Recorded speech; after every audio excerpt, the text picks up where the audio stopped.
have a president who cares about the border? I wasn't going to do this, but I'm going to tell you. Are you guys okay if I tell a Donald Trump story before it starts? I won't make my speech any longer. So I had been around him one other time, and he was coming into Texas for the Santa Fe shooting. Flew into the Air Force Base close to Houston, Ellington Air Force Base. Got off the plane, our governor greeted him, and then Dan Paxton, the Lieutenant Governor, and Ted Cruz and I spoke to President Trump just for a few minutes, and he immediately stopped everybody and said, Ken, what am I going to do about Obamacare? What am I going to do about DACA? I don't want to defend them. We're defending them right now. I don't want to defend them. What do I do? And I tried to speak, and then somebody kind of interrupted, and we didn't finish the conversation. So then the president goes back to begin. He says, Ken, what am I going to do? I don't want to defend this stuff. I don't want to defend Obamacare. I don't want to defend DACA. And I tried to talk again, and somebody else started talking, and he finally said, Ken, I want you to go sit in the limousine right now. Okay. So I walked over to the limousine, and I asked the Secret Service, where do you want me? And they sat me in the chair that I knew was going to be next to the president. Ended up spending the day with them.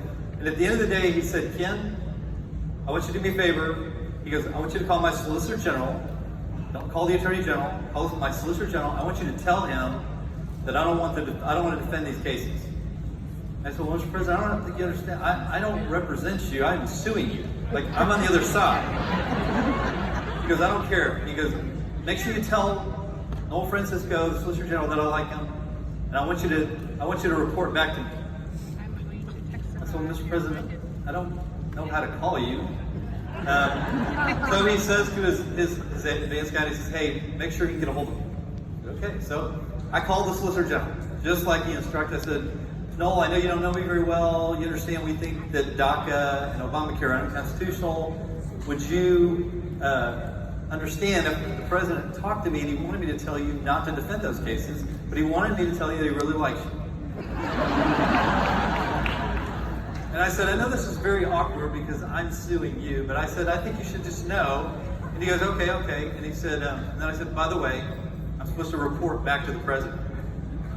And he said, well, can you call somebody else at the White House Counsel? I said, I'm calling the president. So oddly enough, when they had to file their answers to both these cases back-to-back days, they switched sides and they stuck with Texas.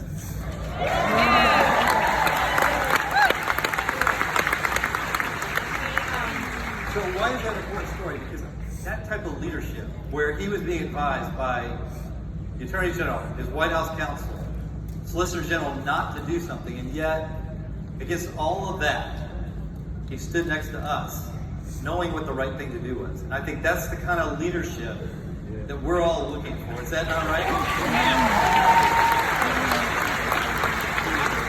By the way, Texas has a few heroes too.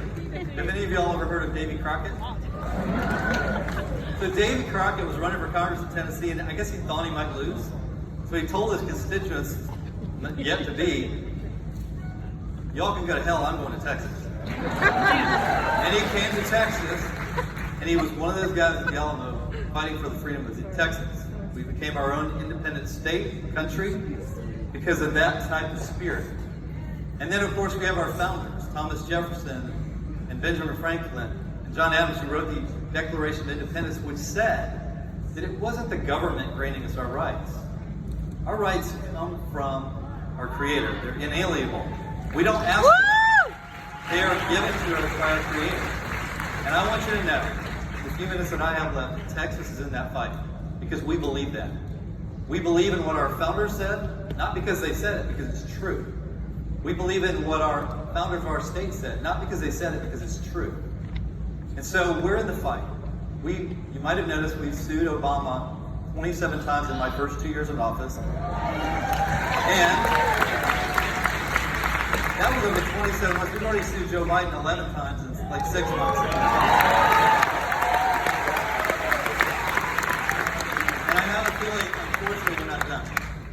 5 of those over immigration.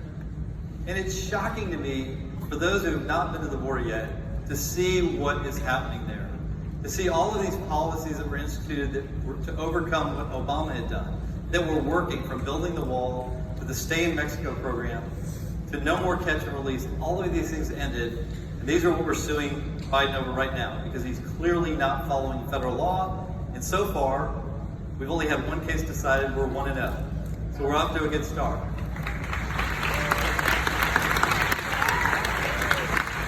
That fight, unfortunately, will be an everyday fight.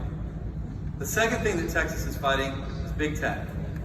And the reason we're fighting big tech is because we know that those companies have tremendous power over our speech, over the narrative, over what we buy, what we think.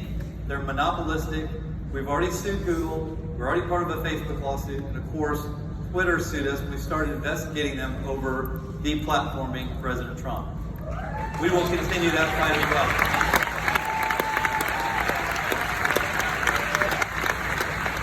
And finally, no more important issue than election integrity.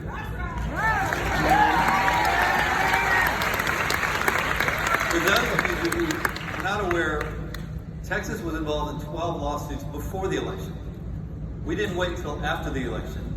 We fought them before the election.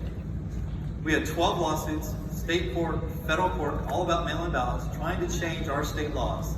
And I told my team, you can't lose a single lawsuit. You have to win 12. Because if they win one lawsuit, we will lose Texas.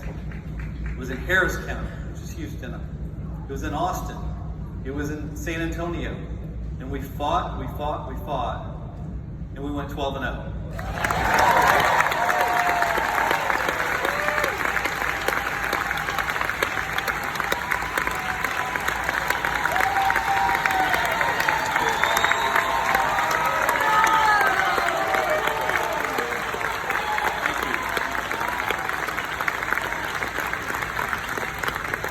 And why does that matter? It matters because if you look at the election results from 4 years ago, Georgia and Texas were almost exactly the same. The difference, we fought 12 lawsuits. They signed consent decrees allowing mail-in ballots, drop boxes, no signature verification, total capitulation. And so then we followed that up. Of course, you might remember Texas sued 4 states over what happened in the election. And we were told by a Supreme Court that somehow, even though it's the only place we could file as a state versus a state, that we had no standing. Amazing. But our fight is not done. And when people tell you there is no election fraud, let me just tell you, my office right now has 511 counts in court because of COVID waiting to be heard. We have another 386 that we're investigating.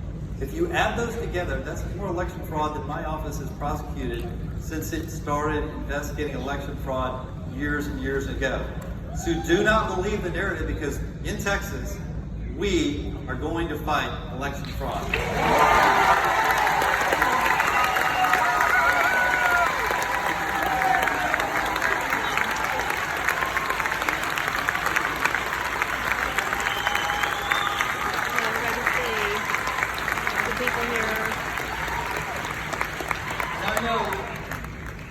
Gerald Ford may not have been our favorite Republican president, but one of the things he did say was that any government can give you everything you want, can take away everything you have.